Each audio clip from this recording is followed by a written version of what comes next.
and the president of the Fiji Taxi Association, the father of the Fiji Taxi Association, executive members, members of the association, ladies and gentlemen. It gives me much pleasure to be here this morning. As you know that there is obviously a number of exciting things happening this year, in particular the elections that are to be held no later than 30th of September of this year. As a result of which there are many issues that will come to the fore. But I think what is of utmost importance to the taxi industry in Fiji, about three key points. And I'd like to highlight that to you this morning. One of them, of course, is the stability within the regulatory regime of taxi licensing in Fiji. Related to that, as you're also aware, and the association has made various representations on this. We have been holding widespread nationwide consultations regarding the issuance of taxi licenses, taxi bases, permits, and generally in other areas of public service, transportation. The reason why this came about was because there are a number of issues that had been raised by members of the public, but also by ourselves, as individual taxi owners, operators, and as an association, where there was a sense that perhaps some of the regulatory processes, some of the agencies that were involved, weren't necessarily carrying out the work in the manner in which they should be. Namely, they weren't necessarily transparent. And I think as an industry, all of you would agree that in order for you to have stability in your own businesses, in your own taxi operations, what you need is a stable environment. A stable environment is good for you, is good for your business, is good for you to plan for your business. In the same way, if you are applying for taxi licenses, you need to know what are the specific requirements for you to qualify for a taxi license. If you're applying for a taxi base in a municipal council, you need to know what are the specific requirements. And those requirements need to be transparent. And this, as you know, is a hallmark of the Bainimarama government.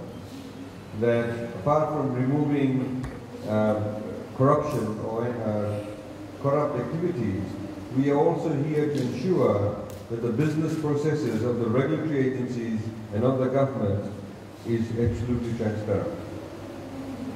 What we also require, and I hope that you will have your discussions in your annual general meeting this year, which is very important, we also need feedback from you. As I've raised with your executive and they've made some submissions on it. We were, for example, in Sigatoka some months back. I don't know whether there's any people from here from Sigatoka, but some taxi drivers raised the issue that there were too many taxi licenses in Sigatoka. Too many taxi licenses. I think they were saying it's about 50 in a small town. And then they were complaining about the fact that there was also rural service taxis that were encroaching on their area. So the question then is not simply about LTA or the police stopping them, but there's a lot more fundamental question than that. How should taxi licenses be given? What is the basis of giving a taxi license? There is absolutely no criteria in terms of the number of taxi licenses that should be issued. To give you an example, nowhere does it say that there should be one taxi for every 200 people, or one taxi for every 500 people. So if there's a town of 10,000 people, if you say there should be a taxi for every 500 people, then you should have 20 licenses for that town, hypothetically. I'm not saying that is the benchmark. But that's the type of science that we need to have. Otherwise, people will always forever be complaining. The other issue, of course, is, and I know many of you here in this room are taxi owners, but there are a lot of people, for example, who applied for taxi licenses in Lautoka. There was a taxi driver, obviously. He's been driving taxis for 20 years. And he said, I've been applying for a taxi license for the past 15 years. But every time I don't get it. And he said, there are people, in his words, there are people who are richer than me who applied 6 months ago or 2 years ago, and they've already got a taxi license. So he said it would appear that the poor guy does not get the taxi license. So the reason why all these people are making these comments is because there is no clear, transparent processes as to on what basis this taxi license is given. In the same way, a lot more fundamental problem, and many of you would have faced this previously or may be facing it now, is that because you have two regulatory agencies that deal with taxis. One is the Municipal Council that gives you a taxi base. The other one is LTA that gives you a taxi license. So sometimes you may have the Municipal Council, they will say, I'll give you the base, go get a license. I've had people come up to us and say, I've had a taxi base permit for past 2 years, but I don't have a license. Then on the other hand, you have some people saying, LTA said I can give you a license, but go and get a base. And the Municipal Council is not giving me a base, what do I do? This is a bit of an unusual arrangement. This has been happening since the colonial times, of course. That we have two regulatory agencies that deal with taxis.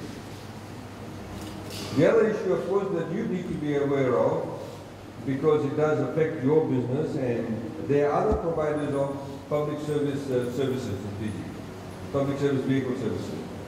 And it affects a lot of people in the Western Division, for example, or towards Mussoorie, Corovo, Lambasa, etc., where there seems to be competition between taxis and carriers. The whole argument also now, of course, is that there should be taxi permits given on a rotational basis. I think Nandi is facing that issue. That because some taxis don't drive after 6 p.m. and because Nandi is a 24-hour town, other people should be given permission to drive at night. So these are some of the issues that are facing the taxi industry. And these are some of the issues that we will be dealing with in a report that we compile to the Prime Minister after we have completed the consultations. We are yet to complete the consultations. We are to go to Lambasa and Levuka also. And once that is done, then we will compile a report and give it to the Prime Minister. One of the issues, one of the reasons also why this came about was because, as you know, that there was a freeze on permits. So when the issue about lifting up the freeze came about, then the question was asked, okay, if the freeze is lifted, then what is the criteria of giving the new licenses? Who should get it? So these are some issues. I don't have all the answers for you today. But what I think is important for you to discuss at your meeting and to give some good thoughts and submissions to us is how to address some of these issues. At the end of the day, some of you may be owning large taxi companies, some of you may be single operator taxi owners, some of you may operate in a cooperative. So I'm here not to give the answer, but to ask you to discuss this as people who have an interest in the taxi business and make your submissions to us. Similarly, I think what is very important for you to understand is the society is changing rapidly. There are some taxi operators, they think that the way that the taxi services were provided 15, 20 years ago, that's the way we should continue. No, you can't. In the same way that the bus industry has changed. The buses, for example, now have better buses. Some buses have TVs. I think 1 or 2 buses that are running, they have toilets now. I'm not asking you to have a toilet in your taxi. Nor am I asking you to have a DVD player in your taxi. But what I'm saying is that there is a demand in terms of the services that people expect from you. So I have, for example, seen, and this is some suggestions you can take on board, I have seen, for example, in some of the smaller towns, where everybody operates as a single operator. But in that same town, others have got together and formed a cooperative. So you have one single number that you call, and you get first cab off the rank. So you next in line, you get that job. So you need to start thinking along those lines too.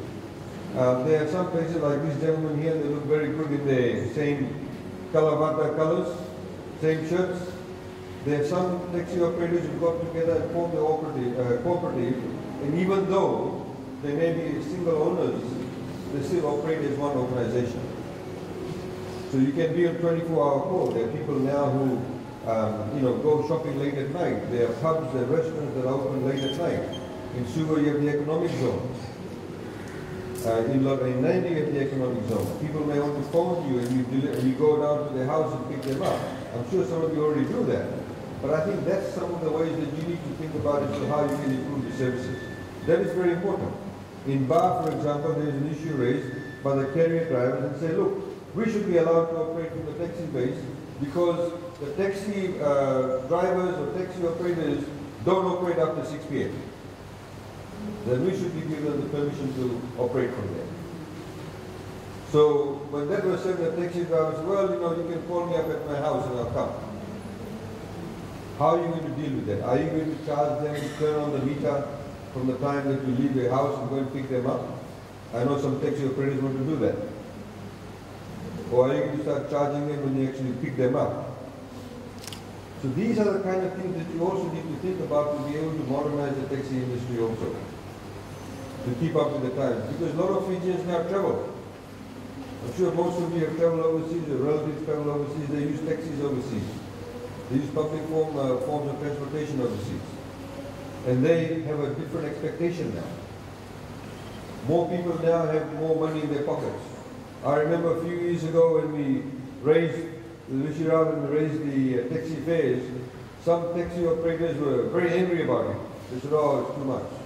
Within 3 months they said, thank God the taxi price went up, or fare went up, because the price of fuel went up. So you see, when you make your decisions, when you think about the future, well, when you make decisions, you need to think about the future. That leads me to my last point. The last point is that in the next few months, a lot of things will be very highly politicized. You need to think about the future. You need to think about what type of government you want after September. You need to think about the economic stability of the country, which the Bainimarama government has given you over the past 3 or 4 years. There's been a growth in the economy, 3.6%. Only 3 times in Fiji's history has the economy grown at a sustained level. Once, post-independence, when Monosagu was being built, huge investments were going on. One between 1992 and 1996, when we had a few big hotels being built. And the third time is now. And the way things are going, the economy is going to grow even faster. Of course, with the right government in place after the election. And the choice, of course, is yours. With you as small-time operators, whether you're running your own taxi, whether you're running a big business, or whether as an individual, as a driver, you need to think about the future. Let me just put that into perspective. In 2006, the amount of money that the banks lent in society was over $300 million. Latest figure shows the banks have lent $1.2 billion. That's being pumped into the economy. Now obviously that is good for the economy because there's more jobs being created, industry is being created, more taxes are being collected. When more taxes are collected, VAT is collected, then government uses that money to build roads. And you see some of you are receiving the benefits of better roads in Fiji. And that will happen, of course, more and more as time goes along. So these are the issues that you need to think about. Our debt to GDP ratio has improved. In other words, our debt level compared to our GDP is coming down. And in terms of the deficit level, the amount of money that government is borrowing is becoming less compared to what it was. On average, prior to 2006, average deficit was 4%. Today, our average deficit is 2%. I'm not saying it because I'm in government. You can go and check those figures with RBF, Reserve Bank of Fiji. These are the facts. So in terms of making decisions, what I'm saying, obviously, you need to think about the future. Secondly, in terms of viewing where you want to be as taxi owners and operators, we need to work in collaboration. We need to work in partnership.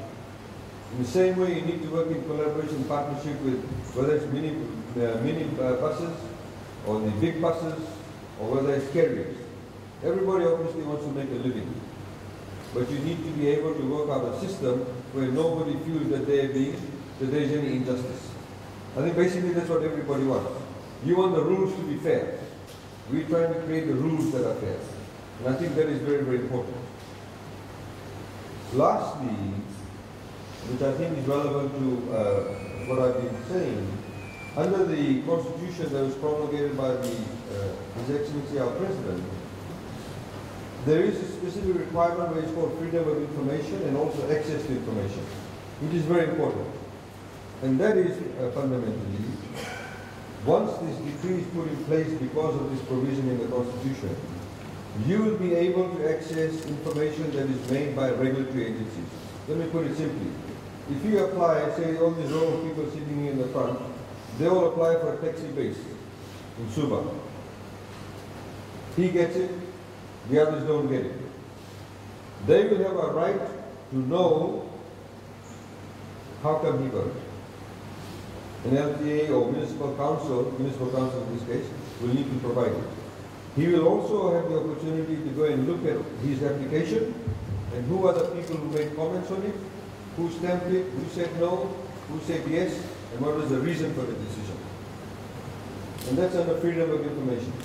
And we hope to have that place in at least about 2 months' time. We're trying to finish off some of the other roads. So that will create transparency in 2 ways, because it gives all the applicants the confidence that everybody will be treated equally. If they are not treated equally, and the officials have made a decision because of some bias, they will be caught out. It works both ways. I know, there are some people who talk about there being some person getting a base or getting a license, and they'll complain about that process, but they themselves have, given an LTA officer, a municipal council officer in the past $100 on the site. I know it happens. Some of you may have already done it. Some of you may have thought about doing it. Some of you may know others who have done it. The issue is that we want to eliminate that. Because if the processes are transparent, then there's no need to do that. If you have a checklist, you apply, you meet the criteria, you should get the license. If you don't meet the criteria, you don't get the license. It should be as very simple and clear cut as that. So ladies and gentlemen, that's some of the issues that I want to highlight to you. I was just telling the officials when I walked in, one of the politicians, or would-be politicians, who's going to stand as an independent candidate, has made some comments in the USA recently.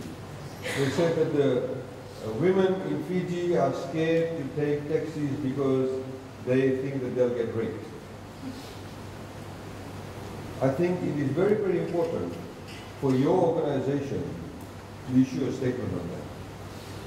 I'm not saying it has not happened before, but you should also be aware that it's happened in other countries also.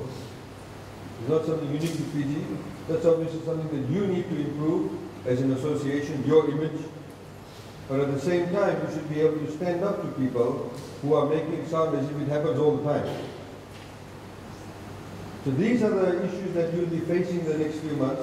And I think as an organization, you need to be able to be strong, and your strength will come from the fact that your organization wants transparency, it wants to be able to do things the right way.